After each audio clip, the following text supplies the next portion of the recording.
Welcome to Loud and Clear, a podcast dedicated to amplifying the voices of women in music. I am your host, Olivia Adams, and welcome to our series called YXE Divas, the artistic voices behind the Saskatoon Symphony Orchestra's upcoming show. As part of this series, I am interviewing each of the solo artists featured in this show, and we are releasing episodes as a lead up to the big event. Today, it is my pleasure to chat with hip hop artist Eekwol. Eekwol, born Lindsay Knight, is a rapper, educator, activist, and community motivator from the Muscogee First Nation in Saskatchewan. Her passion for hip-hop, born from the genre's attention to political, socioeconomic, and racial inequality, began at the age of 16 and soon flowered into her first independent album in the year 2000. An academic as well as a musician, she dedicated her master's studies at the University of Saskatchewan to an examination of the common themes and conventions that connect to the past and present generations of Indigenous music. Eekwol's political activism has truly been the focus of her life and music, utilizing her platform to voice the deep trauma created by actions such as Canada's residential school system and the findings within the inquiry into missing and murdered Indigenous women and girls. Her music continues to be a powerful statement that relies on creative innovation to represent community realities of the past and present. Welcome. I'm so excited to chat with you today. How are you doing? I'm doing so good. Yeah, thanks for having me. You are the first hip hop artist to be on the podcast, so it's an honor. No way. That's awesome. Well, I like to start all of my interviews off with the same question, regardless of sort of what kind of music genre anyone comes from. What led you down the path of wanting to become a musician?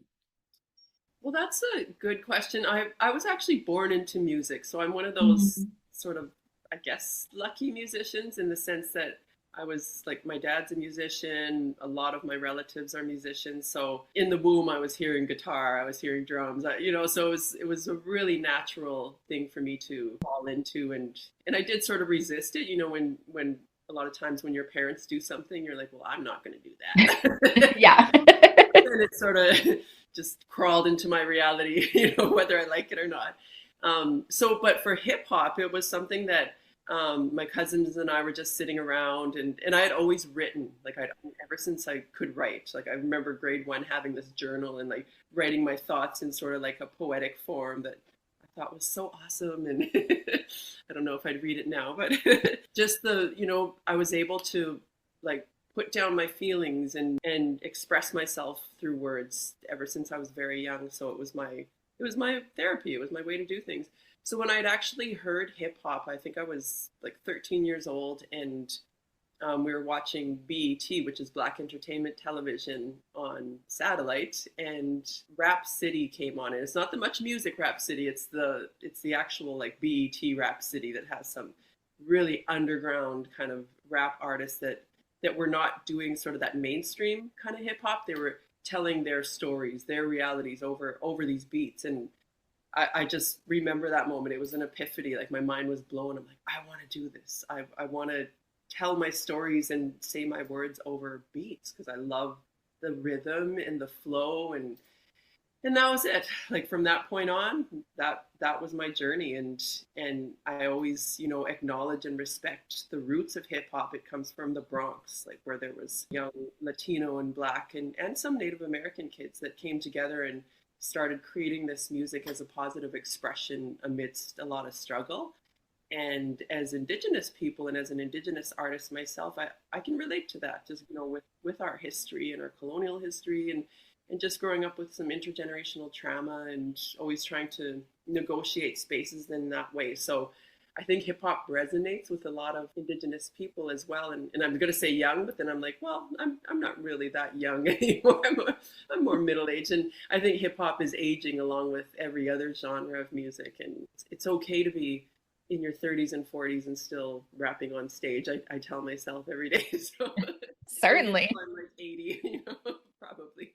Amazing. Well, you said that music was sort of familiar, was in your family, and there's so many musicians in your family. Were you the first hip hop artist, or did that also come, like, do you have family members that were also in hip hop spaces? Not at that time, but there were a lot of us that started at the same time. There's Mm. cousins and my brother. We actually started like a hip hop crew around that time, like in our teens. And so it was mostly, we had this like family group where we would cipher and meet up with other people that were doing hip hop around Saskatoon and surrounding areas. So we definitely started. It wasn't just me, but it was a lot of my immediate family, and we sort of came into that community here and built it up from Saskatoon. It's always sort of been here, and there's always been this like really huge hip hop scene in this area, and it's sort of like underground, but yeah, just a really strong community. That's awesome. Amazing.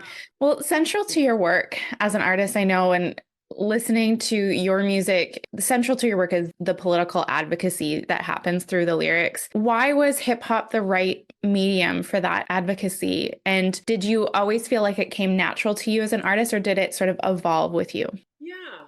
Well, like I had said, yeah, it was always sort of natural, and I was always writing. I was writing about things that troubled me. I remember being young and like, 8 or 9 or 10, and really being concerned about environmental issues, and really like going down my block and literally like asking people if I could collect their recycling. And so I was always really in that political mindset. Like I always knew, we need to do better in this world. And then learning more as I sort of got into high school about colonization and residential schools and all of that. I hadn't known growing up, but I did know the effects because my dad went to day school and my grandparents went to residential school, but they didn't talk about it. So I literally came home the one day and I was like, Dad, do you know about this like residential school stuff? And this was like the late 90s. So it was a while ago. I said, yeah, well, yeah, we have that in our family. And so from that point on, my music sort of shifted into this like Indigenous awareness, identity kind of stuff. And yeah, so it's always been political, this way to tell stories and to speak, to be a voice for the voiceless, and it just sort of evolved that way naturally. Just same thing as the music. I've tried to write like fun party hip hop. I've tried. Everybody likes a fun party hip hop track, but I can't. I just sit there and all of a sudden all this like political stuff just falls out. It's funny when we're young, and I notice this too in my students as well, is like they don't think of things, or the way that they think is not, they don't think, oh, I'm being political. But as, adults would often be like, oh, that's like really political. But as a child, it's like, no, I really care about the environment, or I really care about those that are suffering. And I think that youthfulness really can speak to us as adults and challenge our perspective, because sometimes people are not willing to enter into things because they think it's too political, or I mean, everything's so polarizing in today's age. But, out of the youth. Mm-hmm. They're so brave. Yeah, I had the opportunity to tour with the National Youth Orchestra, Taste of Symphony. Yeah, so I had no idea because that world is far removed from mine, and it was so awesome, and it was just so neat because they're so young and so inspiring and amazing, and the energy was so great. And just there was one or two that would just, they'd get so into it that their whole bodies, oh, it was such an awesome experience. So I think just across the board, any musical genre, there's that opportunity to really like put in that powerful like political energy if you need to, or if it moves you in that way. Well, you were talking about your writing, and I'd love to sort of dive into that a bit more, because musically you're breaking new ground, and also academically you're breaking new ground.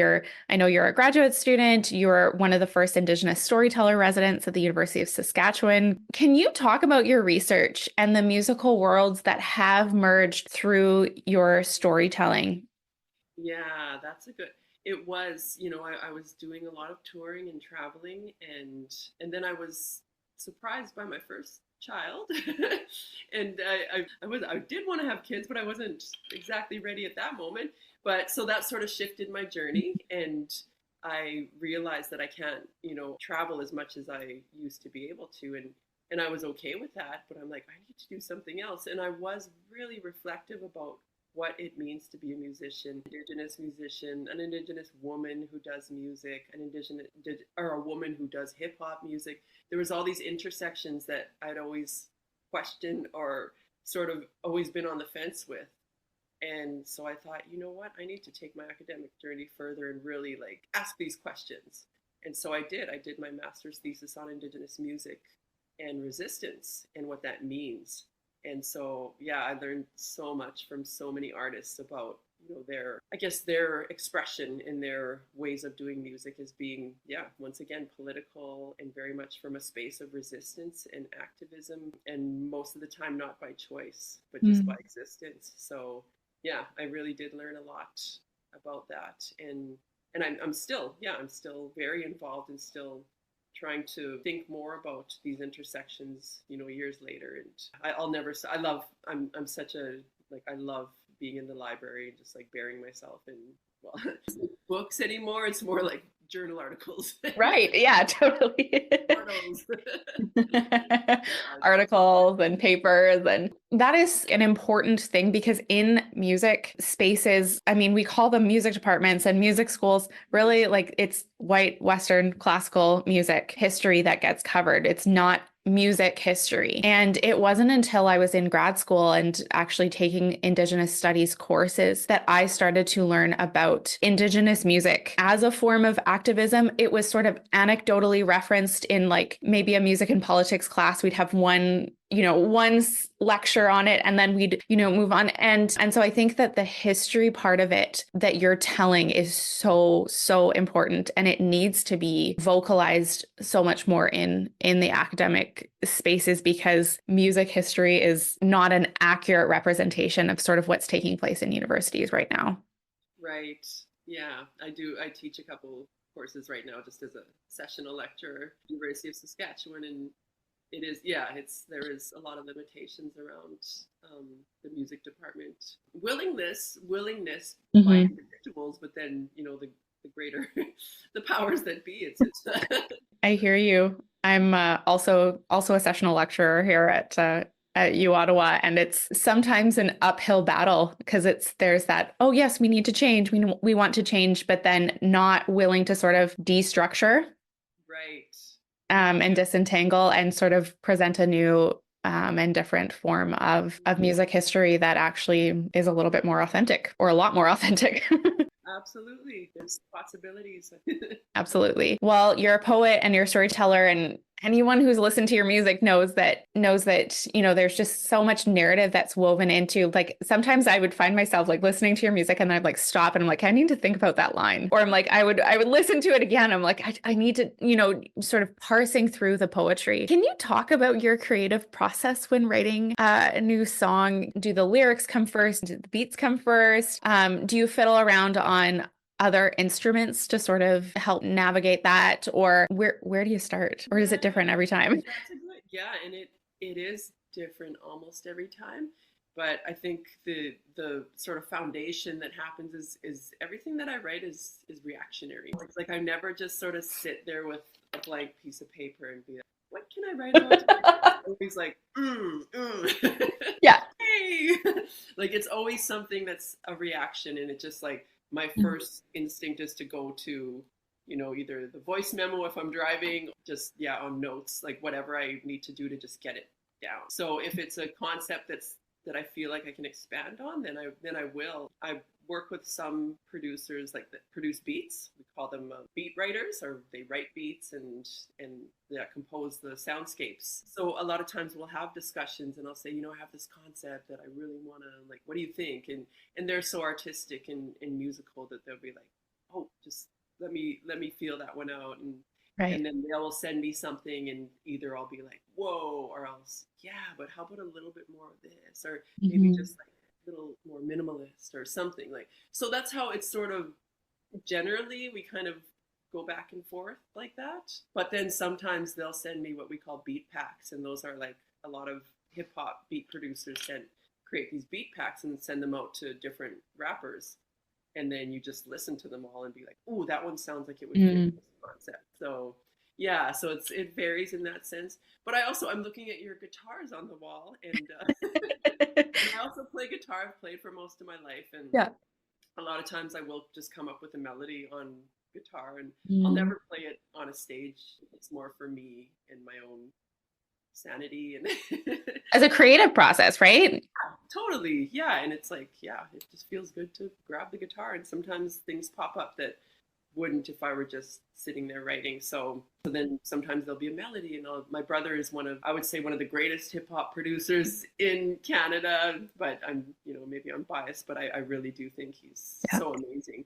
And then we work really well together, obviously, are really horribly together sometimes. But when you work with siblings, there's none of that sort of like, it's all honesty and like, shut up. True. It's my brother is like indie folk musician, and I've helped him write some vocal parts or like played piano tracks for him. And it is funny sometimes that there's that flow, and then sometimes it's like it just doesn't work. Honest with each other. That's awesome. Well, that's a coincidence. You write like often reactionary, and this is something that I tell my students too when we're working on, when I'm teaching them, composition and just more about the creative process, is sometimes they just want to take a piece of like staff paper and they just like start writing notes, and I'm like, no. Like that's not like, you want something to inspire you. Don't think about the format. Like we don't reach for the sheet music right away. I always tell them like, take a journal, take your phone, and go outside for a walk and record something, or like go to a soundscape. And so I'm wondering, do you have spots that you go to when you want to feel inspired? Do you go to the library stacks? And you said reactionary, so it made me think of, reacting to the history and part of your academic work. Where are some of those spaces that you go to sort of draw on that well? Oh, for sure. Yeah, like I'm really passionate about the land. I have been, as I'd mentioned earlier, since I was very young. But I do, like, I know it's a little bit cliche, but I do draw a lot of inspiration from just like being on the land and being able to sit in the space and just hearing the breeze, or we live really close to the river. So just taking a 4-minute walk to the river and just being like, I just need to go and be in the space and for a little while. But also just in a lot of ways, just being able to be away from everything. And a parent, that is a reality for me. And a lot of times I'm just like, nobody's saying, Mom, 1 hour. For the kids, it was like anytime, like I'd be up, like whatever. But now I really have to structure what I'm doing. But also just being in a clear mind space. So a lot of times, the land is a good part. But what I've found in the last few years is just one of my most inspirational ways to come up with the good stuff is going for runs. I've always ran. That's one of my things I love to do. But I find that when I run, and after about like 20 minutes of like steady running, like ideas, just like all of a sudden I'm like, oh yeah, that, oh this, oh yeah. And then I'll start freestyling in my head and just like start putting lyrics together. And a lot of times those are what stick, because I write, I would say maybe 1% of what I write actually makes it to tape, makes it past my brain or the paper. But I find that maybe when the endorphins kick in, or there's that, it's kind of like a spiritual thing. And when you're talking about your students, and it's like, just go out and like, don't just, technically write like notes, like go out and feel something, feel the energy, feel some sort of spirituality. Because then when you put that into music, everybody else feels it. It resonates with like the whole audience. Yeah, it's funny to say like going for a run is the thing that, because for me it was like hiking. Like when I finish hiking, I have so many ideas, like, oh, I'm going to write this article, or I'm going to I have like a poem going in my head, or I have like, like new things I want to try. It's funny because maybe it's just because we're getting away from our screens and we're getting outside. My phone doesn't work in the mountains, Right. See? Yeah. And that's, it's so simple. Like if you, if it's accessible, and most of the time it is. And I actually I bought a treadmill because I just have no time to actually get a gym membership and go to, because that's another extra hour driving there. And, so I buy this treadmill, and when I get up, I can just go run. And, it's like, it just makes for the whole day, because we get, right now it's like -25. So there's not much outside happening right now. Yeah. And running outside in the winter in Saskatchewan is like not a necessarily pleasant experience. I really think it can mess with your lungs after. So I kind of quit doing that. Oh, for sure. Well, can you talk to us a little bit more? You touched on it, a couple minutes ago, but what does it look like to record a hip hop album and, recording the individual parts and then layering them in? And you had mentioned that sometimes it's a collaborative process. Do you write collaboratively with other musicians, or is it mostly you do the lyrics and then you work with the recording studio and the beats and stuff? Yeah, it started out when we were more underground. It did start out with just like we all get in the studio and we just kind of like put pieces together, and Mhm. whatever comes out is what it's meant to be. But as I, matured with music and releases and being, more professional and within the industry, I realized that time is money when you're hiring these like top quality engineers and Mhm. like studios. So what I do with my hip hop process is, so it's like I'll use my brother as an example again. So, he'll create the beat and then I'll have it all complete writing the track to this beat in the comfort of my home. And then, we'll book the studio time. And he will come in with me, even though the tracks are laid. We send the stems to the engineer. So that's sort of like, the different instruments in the track so that the engineer can tweak them as needed. So my brother, that's where his role of like producer comes in. He's written the beat, but now he's in there and saying, okay, well, when she says this part, let's drop out the drum or whatever, that kind of Mhm. thing. So that's where it sort of happens organically. But my process as a rapper, as a vocalist, is I completely memorize that track before I hit the studio. And I used to go in with the phone and be like, okay, whatever comes out is how it meant to be. But now I've just like I'm a real like I'm a perfectionist, and I don't want it to be just all feeling. So I memorize it, I rap it. Sometimes I'll perform it live before I even record it just to get the audience Mhm. responses. And if they're not kind of feeling it, then I'll switch it up again. Like I do a lot of like I guess I sort of research my own pieces now, and this is just coming from like a few releases later and just learning from my experience. And so now, yeah, if I get into the studio, I have that track completely memorized. And if we need to switch it up here and there, that's fine. But for the most part, I can just go in with my headphones on and like close Mhm. my eyes and just drop, we do the verses and the choruses we call the hooks. Sometimes we'll do the hook first. So we layer the hook, and it's like, if you think of a mainstream hip hop song hook right now, it's just, it's very vanilla baby. Like, you hear it, you go in every store and like everybody can say vanilla baby. I won't say the rest, but it's in your head, right? Because it's so the hook is sort of what we drop first, and then we do the Mhm. verses. And most hip hop songs have like three verses. They can have two. There's definitely a formula, but we always like play around with it. They're usually about 12 bars to 16 bars. Standardly 16, but we've started doing 12, I think, just with attention spans shortening. Yeah, so that's sort of like how it goes. And then the engineer and producer will sort of like take it and keep messing with it, and they'll have like sort of like mixes of it and listen to it in on different sort of platforms, like the $10 Bluetooth speaker and speaker in your vehicle, and then the high quality Bose speaker, and just sort of like hear out all of the tonal qualities and like That's so interesting. I had no idea that, but that makes perfect sense that they would do it on multiple speakers to see what the reception would be. That makes a lot of sense. totally, totally.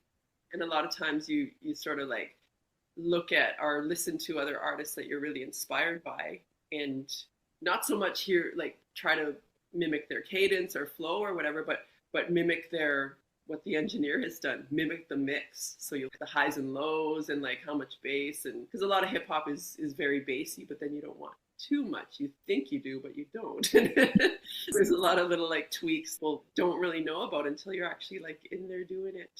Yeah. There's so much that goes behind before we listen to it in our car when the album drops, right? Or in our homes. So fun. Like it's just like the most exciting thing is like tweaking tracks. It's like I'm excited. Yeah. That's amazing. And it sounds like you really, like you were saying, you memorize the lyrics. It's like you really internalize that experience. So then do you feel like it's more authentic when it comes out when you're recording?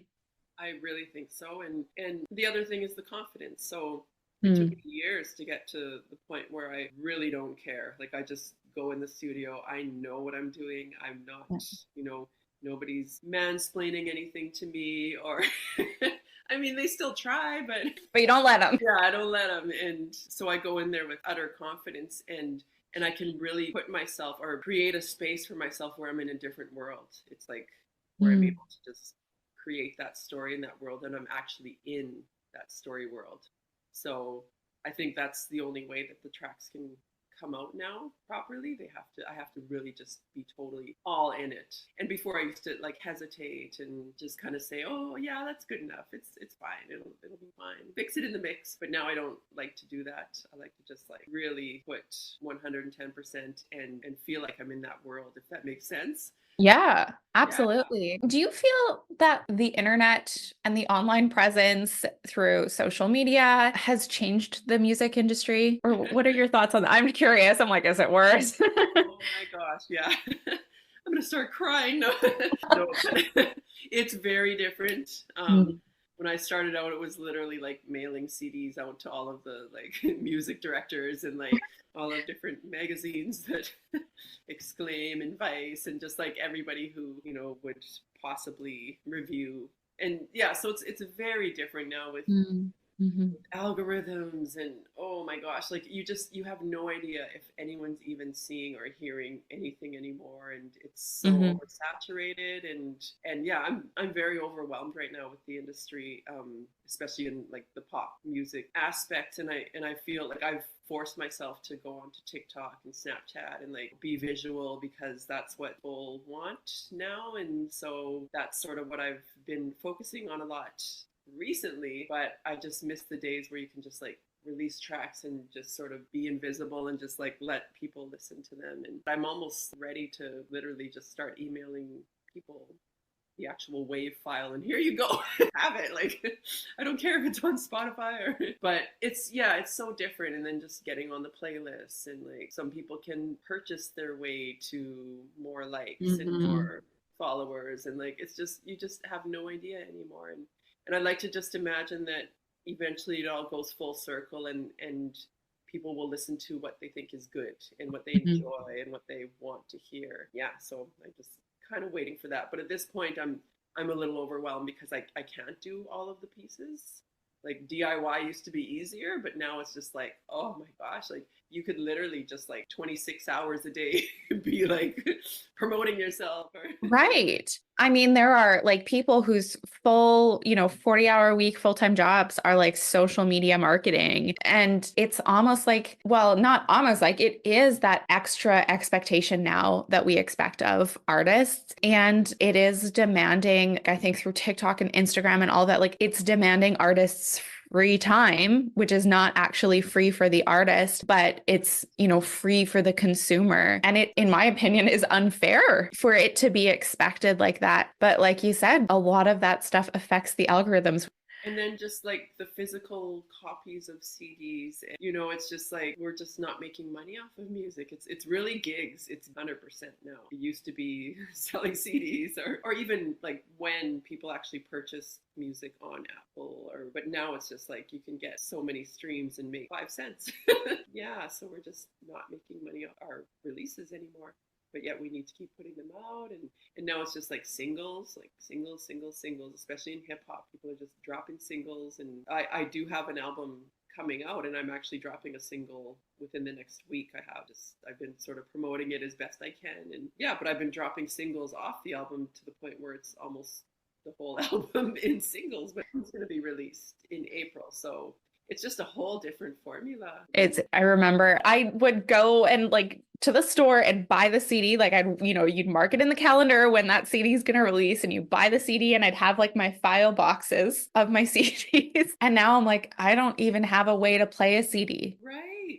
Records are making a comeback. And so I tried, like in our house, like my spouse and I have a record player and we play records and we'll buy the new releases on records. But too, it's like that's a really expensive medium. Right. It's young people that are, teenagers going to end up accessing these like streaming sites like Audiomack or different sites that are, there's a ton of commercials, but then they get to listen to all of the music that's out right now for free. The artists that those sites are playing or that are being played on those sites are making like point something cents. As the artist, speak to us as the listener. What can we do? Because like obviously, yeah, I subscribe to services and I'll buy albums when I can get them and things like that. But what can we do as sort of like the consumer? I don't like to pose it like that, but like as the audience to support the artist, because obviously we want you to be making more music and at the same time be compensated. Everyone deserves to be compensated for that the work that they're putting in. And music is not an inexpensive endeavor. It is a very expensive industry. So what's sort of the solution? What can we do as the listeners? Yeah, I don't know. I'm also a listener, and I think one thing is like the support is awesome, and I don't think any of us as musicians are like blaming the listeners that getting a like or a comment on a YouTube video or something is like so meaningful. It reminds you that you as a creative are sort of like doing things that are inspiring that people are feeling. It's more the industry that I'm upset with sometimes, or capitalism.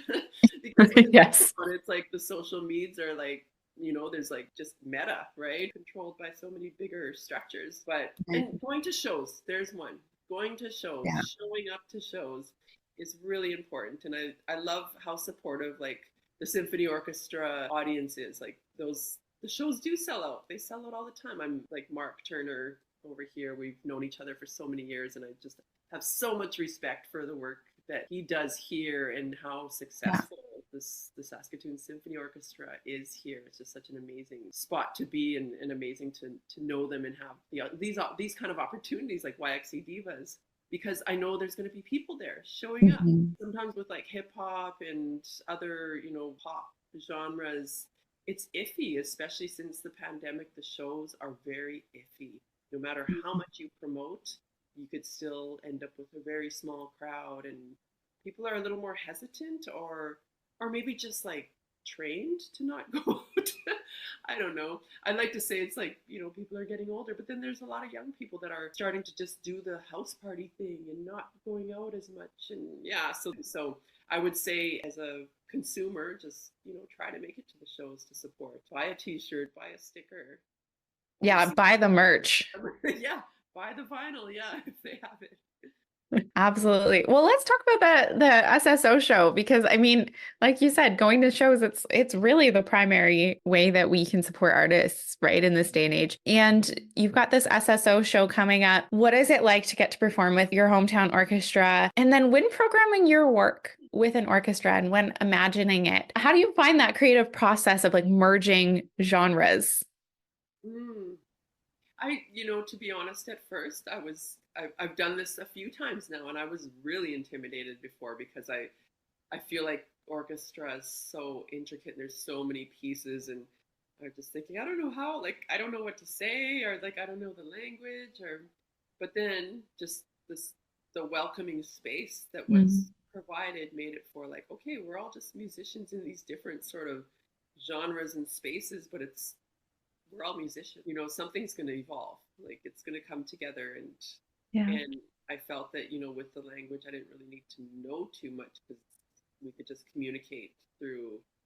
Well, this is the feeling, and this is the vibe, and it would come together. So for this particular one, it is actually songs that I have released, and yeah, so it's just more like creating the soundscape based on tracks, and then myself sort of working with that and making sure the vocals sort of fit in line with everything. So it's really, yeah, it's another one that's sort of like going to be an organic experience, but I think it's going to be very, very beautiful, because we're all professionals and really excited to put this show on. So it's like I cannot wait, and the other artists are amazing too.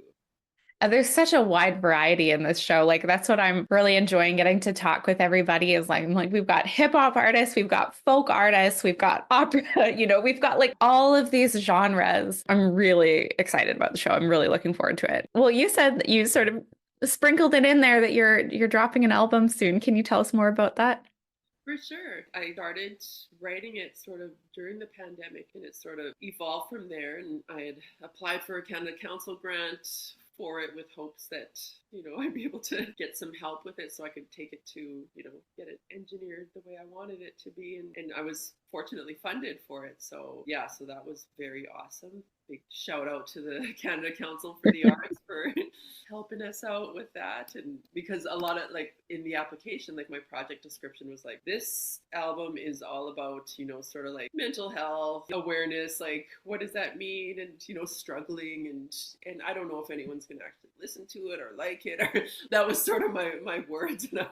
And they funded it. So that was really nice. It's like, it's going to be awesome. It's going to get all over. I'm like, I don't know if anyone's going to really care that I'm actually going into my, going deep into my own, because I'd always written albums about issues, things happening, reactions, but this one I went a lot more into my own personal understanding. I had some really huge life changes happen, and yeah, I thought this is the time in my life where I need to be more introspective, and so this album comes out in April, and it's called The Tomorrows, and the Tomorrows I guess in our Nehiyawh language, I'm Nehiyawh, which is Cree. The tomorrows are reflective of, the future generations.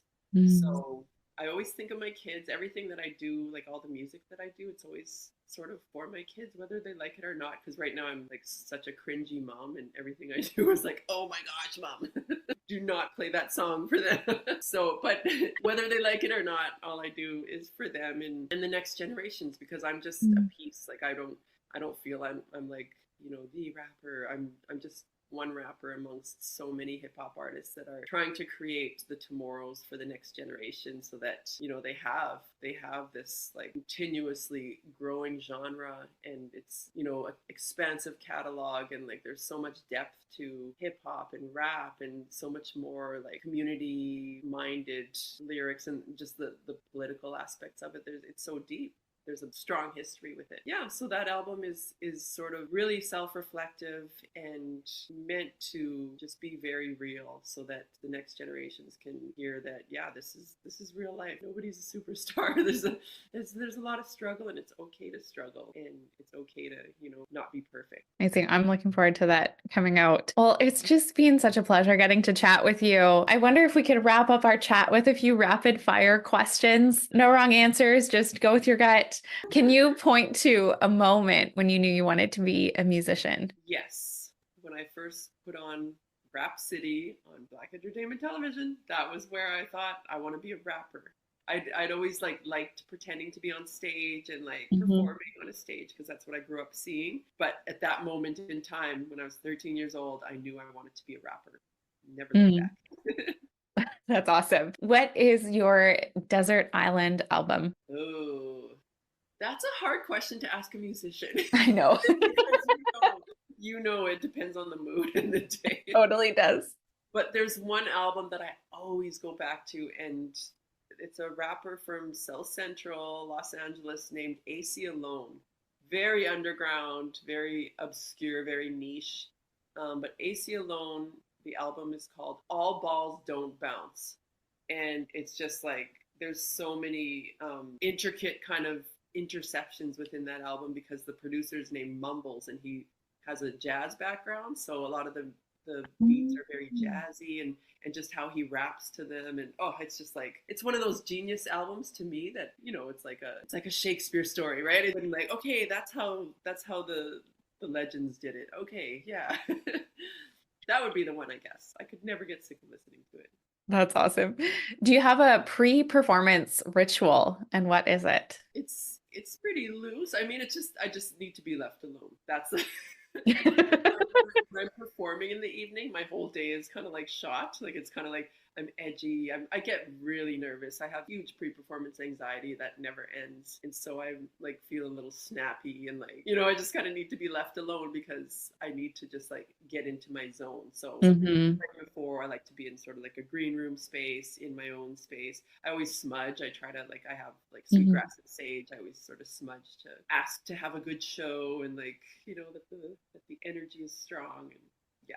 That's great. If you could give one piece of musical advice to a fellow musician out there, what would it be? My biggest piece of advice, and I give this, I talk in a lot of schools, and I talk to young people, but this is for every age. And it's like, don't be afraid to just be original, be authentic, because the one thing that you have that nobody else has is you. Like nobody is like, nobody at all. So once you can really harness what makes you you, then you can work with it. Like you can make it whatever you want. And like course, people will, always try to make fun of you and try to like bring you down and say that's not that good or whatever. But you know what you're capable of, and once you stop doubting, then that truly authentic, original sound or style will come out. Thank you so much. Thanks for coming on Loud and Clear. Do you mind letting our audience know where they can find you? And I'll link to everything in the show notes.